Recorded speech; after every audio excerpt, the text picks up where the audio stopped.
आज सुभाष चंद्र बोस की जन्मोत्सव के दिन माननीय प्रधानमंत्री जी ने सुबह लाल किला पे जो म्यूजियम नेताजी सुभाष चंद्र बोस की पूरे जीवन के अलग अलग पहलुओं को दिखाता हुआ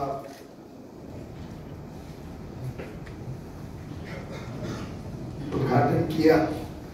मैं समझता हूँ अच्छा सौभाग्य है कि मुझे आप सबको भी मिलने का उनके जन्म महोत्सव के दिन ये मौका मिल रहा है और कुछ अहम बातें आपके साथ शेयर करने के लिए मिल रही हैं।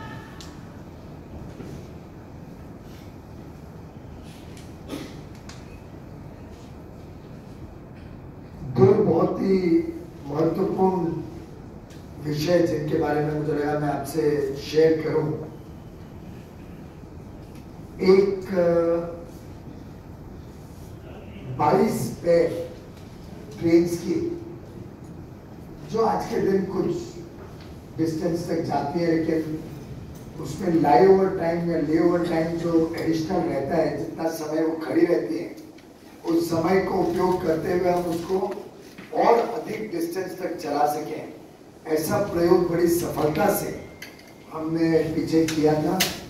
आपको याद होगा गतिमान जो जाती थी दिल्ली से आगरा, उसको पहले चरण में आगरा से बढ़ा के ग्वालियर तक लेके गए और दूसरे चरण में ग्वालियर से भी आगे बढ़ा के झांसी तक लेके गए और वो बड़ा सफल प्रयोग था। बिना नया निवेश, विदाउट एनी फ्रेश इन्वेस्टमेंट, हम एक अंग्रेजी में फ्रेज है स्वेटिंग योर एसेट्स, कि जो हमारा निवेश किया हुआ है, जो हमारे पास इंफ्रास्ट्रक्चर है, उसको कैसे ज्यादा हम इस्तेमाल कर सकते हैं, उस दिशा में वो पहला प्रयोग था। उसके बाद कई ट्रेनों को हमने एक्सटेंड किया है। मुझे आप सबसे शेयर करते हुए खुशी होती है कि आज ऐसी 22 नई ट्रेन सर्विसेज का एक्सटेंशन मंजूरी दी गई है और ये ट्रेन एक्सटेंशन देश में अलग अलग इलाकों पे लोगों को अधिक सुविधा देगी। लगभग पूरे देश में हर जोन से कोई ना कोई ट्रेन का एक्सटेंशन हो रहा है। उदाहरण लें तो जो राउरकेला से कोरापुट एक्सप्रेस जाती है, उसको अब बढ़ा के जगदलपुर तक लेके जा रहे हैं, तो जयपुर कोटापुर रोड और एक्सटेंशन से कई एडिशनल इलाका भी कवर हो जाएगा। ऐसे ही देखते देखते कई सारी ट्रेनें, जैसे फिरोजपुर से लुधियाना कैंट एक सतलज एक्सप्रेस जाती है, हम उसको बढ़ा के चंडीगढ़ तक लेके जा रहे हैं, तो लोगों को सुविधा हो जाएगी।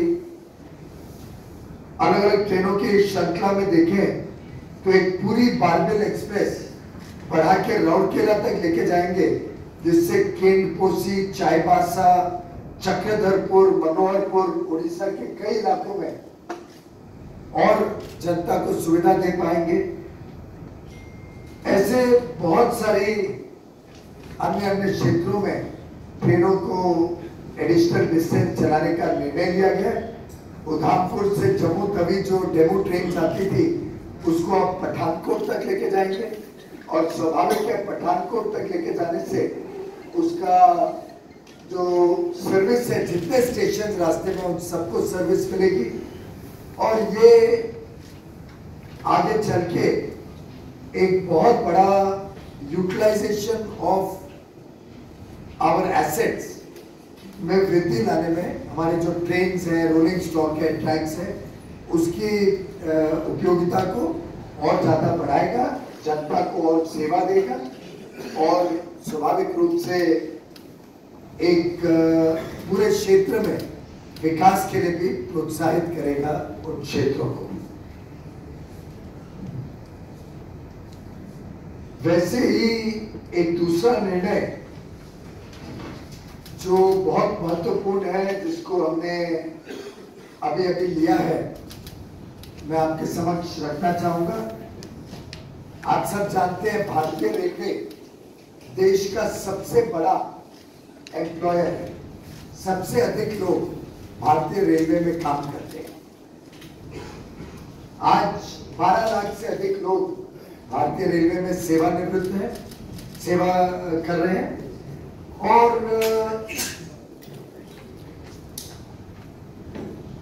एक समय समय पे लोगों को रेलवे में लेके, रेलवे ने एक बहुत बड़ा साधन दिया है लोग देश में नौकरियां उपलब्ध करने का। साधारणतः हर वर्ष 40-50 हजार लोग रिटायर होते हैं, नए लोगों को नौकरियों का अवसर मिलता है। और पिछले वर्ष हमने शुरू किया था 1.5 लाख के करीब लोगों को नई नौकरी देने का काम। उसके बावजूद आज भी लगभग 1.25 लाख 1 लाख की 32,000 लोगों की रिक्वायरमेंट रेलवे में है। और इसके अलावा अगले 2 वर्ष का जब आकलन लेते हैं तो लगभग 1 लाख लोग अगले 2 वर्ष में रिटायर होने का अनुमानित आंकड़ा है। तो यानी अंदाजन 2.5 लाख, 2.25 से 2.5 लाख लोगों को और अधिक मौका मिले। और 1.5 लाख की भर्ती का काम ऑलरेडी चल रहा है।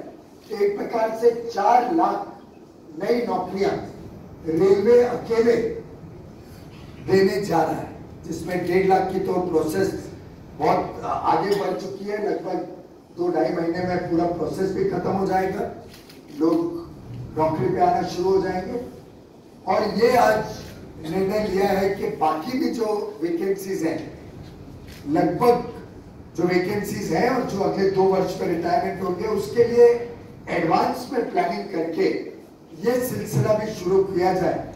और ये जो हमारे SC, ST, OBC, दिव्यांग, उन सबकी जो रिजर्वेशन होती है उसमें बिना कोई बदलाव किए जितना आरक्षण आज मिलता है वो सब आरक्षण को सुनिश्चित रखते हुए, बरकरार रखते हुए, बिना उसमें किसी प्रकार का बदलाव किए ये पहली नियुक्तियां होंगी। ये पहला रिक्रूटमेंट होगा सरकार का, जिसमें जो नया कानून पारित किया गया है 103rd कॉन्स्टिट्यूशनल अमेंडमेंट बिल, जिसके तहत 10% इकोनॉमिकली बैकवर्ड